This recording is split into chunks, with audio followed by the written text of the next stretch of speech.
just had was a wonderful hearing with lots of people coming together to try to make something better. It started off well and is now even better.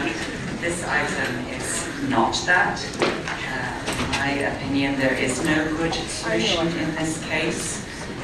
Just to refresh everybody's memory, this is a sergeant who made appalling statements at roll call, was turned in by his fellow officers and was fired.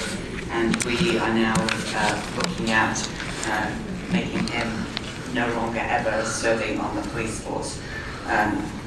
We had a similar case, well, not even a similar case. We had a case in my first term where an officer who had killed somebody was fired. And the arbitration said that he had to be reinstated. And we appealed that and we lost. And so that officer is now on the force, very important, his bureau uniform, and out on the streets at times. And I cannot in good conscience let that happen again. I firmly believe we did the right thing when we sent that to arbitration and appealed it. We lost. And we cannot keep doing something that is not working. In particular, as I said, in that case, he had killed somebody. In this case, it's deemed a racist statement. And the discipline guide says that the maximum penalty for a racist statement is 120 hours without pay. This settlement includes 120 hours without pay. And we, as was mentioned last week, we need to revise the discipline guide. We need to continue advocating at the state that when an arbitrator finds that indeed that there was just cause for discipline, that arbitrator cannot change the discipline against the will of the police commissioner and the police chief. So I am voting to give good taxpayers' money to this person to go away and stay away, because otherwise he will be on our police force, continuing to acquire more pension funds, continuing maybe to do things that we find reprehensible. So, Mayor and colleagues, I didn't say much last week. I did a lot of listening. And frankly, I was deeply concerned about a number of things that I heard last week. And I have to get something off my chest to begin with.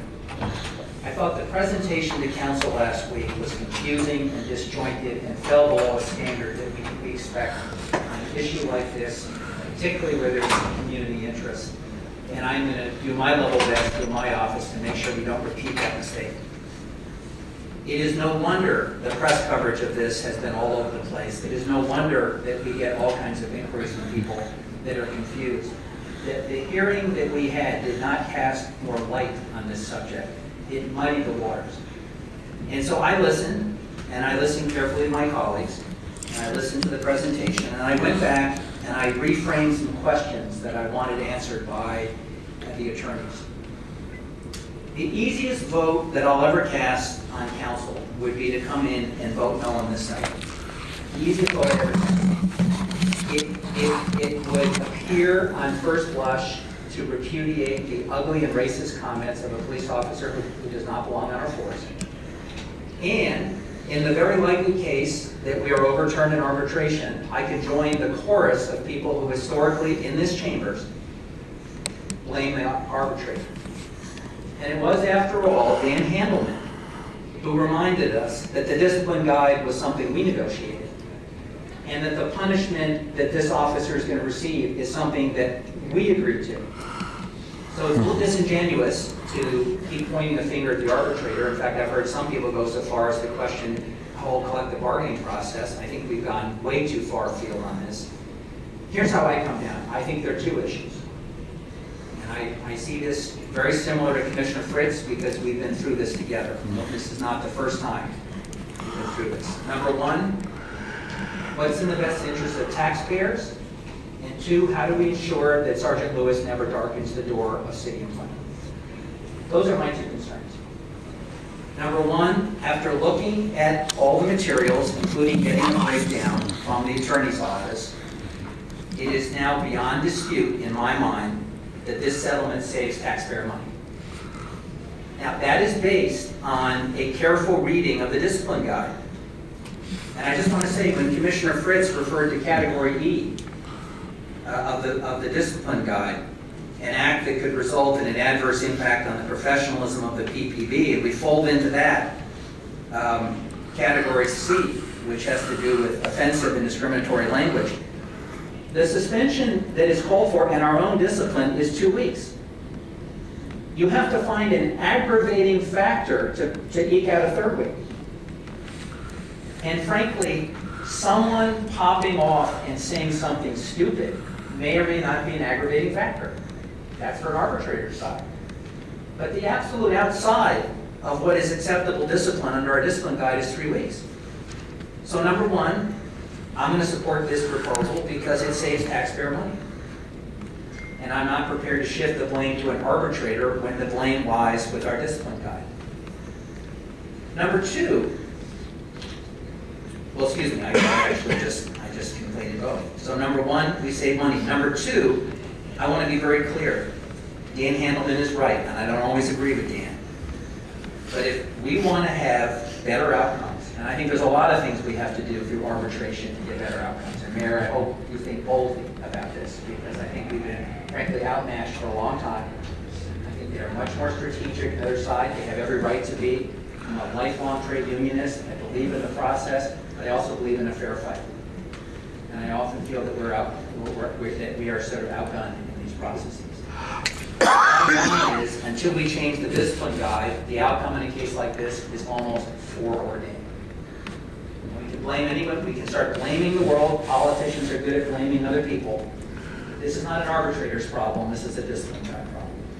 And until that discipline guide gives more latitude and more significant discipline for conduct which we believe is well over the line, then we're going to continue repeating this. It's going to be another version of Groundhog Day. So, my two criteria: taxpayers, do we save money? Answer yes. Number two, can we change the outcome that has been predicted? I believe under the discipline guide, we're locked in. And if even a third week seems to me, based on an assumption that can show aggravating circumstances. The final question then for me becomes, how do we make sure that Sergeant Lewis does not work for the city again? Now, I don't think there's any risk of Sergeant Lewis in any outcome being put back in the police bureau.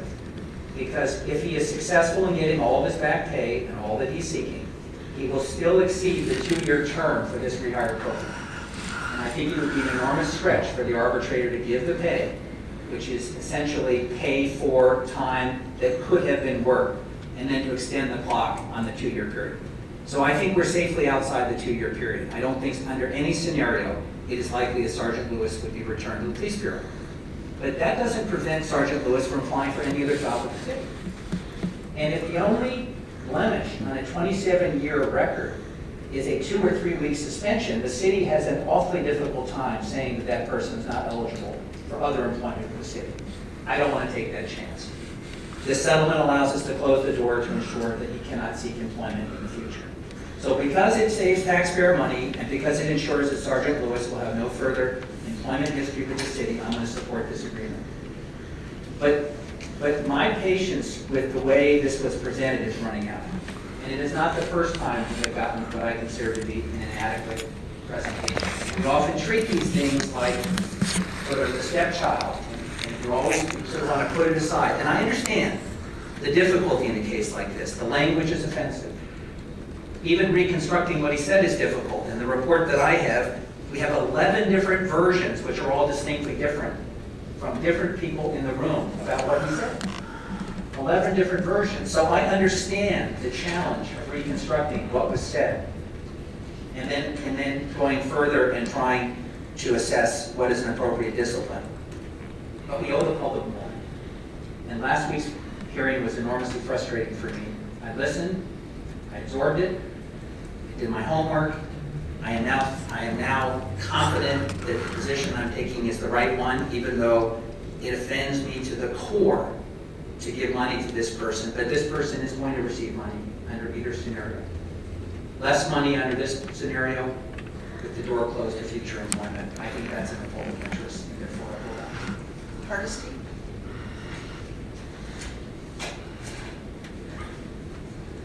My comments last week had absolutely nothing to do with my colleagues support or non-support of this measure.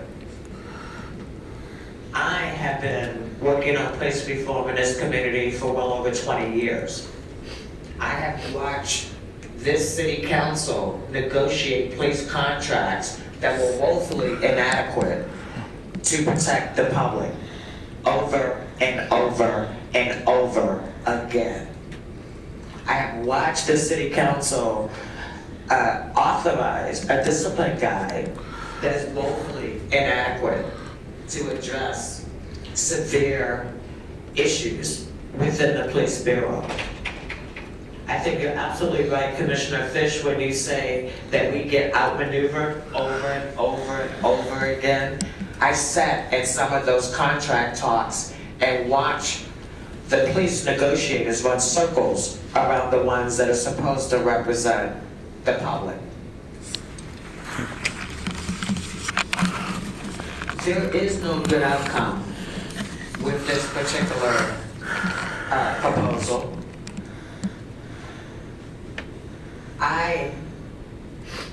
As I said last week, would much prefer arbitration.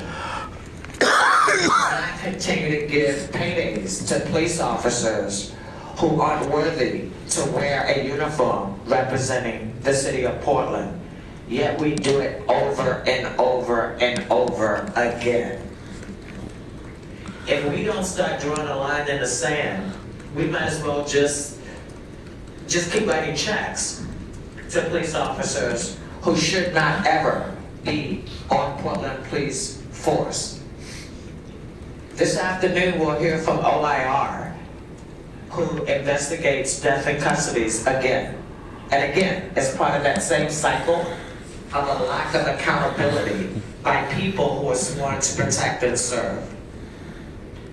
I will not support this proposal because I absolutely believe that we have a responsibility as a representative government to fight for the people and not to do what's the most convenient, less horrible thing to do. In my mind, please know that they can negotiate over and over and over again and get these huge paydays for sitting on their butt at home. I have to remember that when Mayor Sam Adams was here with Fresh Hour, he fought as hard as he possibly could, and the public knew that. We fought. Okay, we fought. There were three. But the point is that the police commissioner made a commitment that he was going to fight it as far as they could take it. We ultimately ended up with another police commissioner that just gave up. I'm not willing to give up. It is absolutely not right that this man gets 1 penny additional from the city of Portland, and I maintain my no vote.